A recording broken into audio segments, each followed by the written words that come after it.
So here's the truth about your banana back handstand. Now the banana back handstand is a funny one because there's nothing wrong with it. It works. If you can balance fine in a banana shape, then power to you. Balance is the most important thing, and often people think that a curve in their back is going to somehow get in the way of them balancing correctly, but they couldn't be more wrong. However, there is a myth that I want to dispel. There's a myth that I want to bust around the banana back, and that is that it's a result of lacking core strength. I hear so many people talk about, oh, I need to train more core, my abs are too weak, look at my bendy back.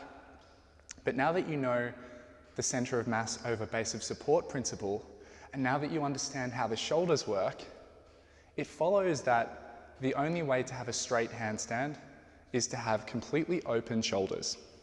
If your shoulders don't open to 180 degrees, then they'll be forced to either be straight, in which case your body will be back and have to curve around to remain balanced over your base, or the shoulders will be leaning forward, in which case you'll still be slightly bent probably, but in any case, you simply can't be straight unless your shoulders are open. It doesn't require a lot of core strength to hold a straight handstand. In fact, it requires more core strength to hold that bendy shape. So we're going to touch on a few relationships within the body which can help you to troubleshoot your line. If you've got a funny looking handstand, it might not be a problem. Remember, efficiency is the most important thing. But if you want to figure out why something looks the way it looks, then you can come back to this section to figure that out.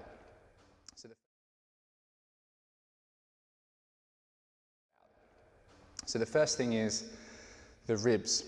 Now, often when people reach overhead, they think, I've got full shoulder flexion, I've got 180 degrees, look. But you see my ribs are popping up? When my ribs are flaring, it's a compensation pattern for my lack of shoulder flexion. Now, if I want to get a sense of true shoulder flexion, then I need to understand the role of the obliques and the role of the scapular stabilizers. So to feel the obliques, what I'm going to do is take a big breath in, filling my whole rib cage. And then I'm going to breathe out all the way, forcing all of the air out. I really squeeze my obliques at the end.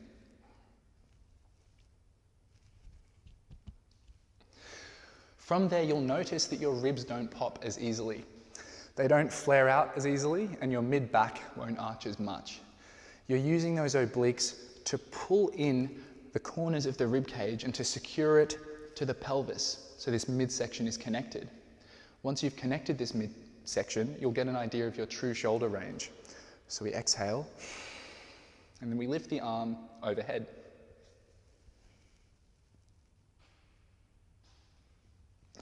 So what you'll notice is right there, when I'm really being strict with compressing my ribs downward, or tucking the ribs, my shoulder kind of stops before 180 degrees. That's my true shoulder range. So for you to have a completely straight handstand, you need to be able to keep the ribs tucked, keep the pelvis connected, and reach up to 180 degrees without any compensation from the back. So if you have a banana, that's the first thing. If you want to correct it, that's how you can correct it. Obliques and the scapula working fully to open up.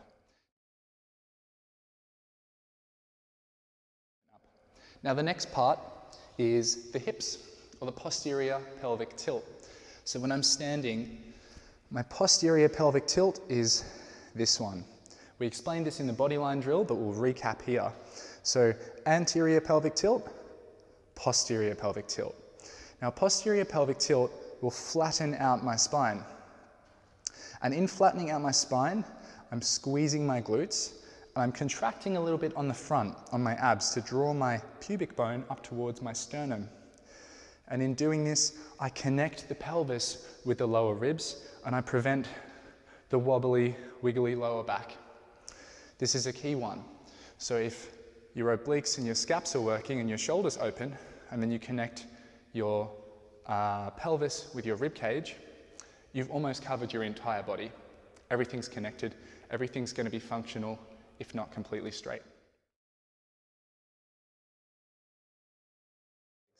So for the legs, all we're going to do is simply squeeze the thighs together, squeeze the quads to pull the kneecaps up, squeeze the bum, and then we're going to point, get nice and long.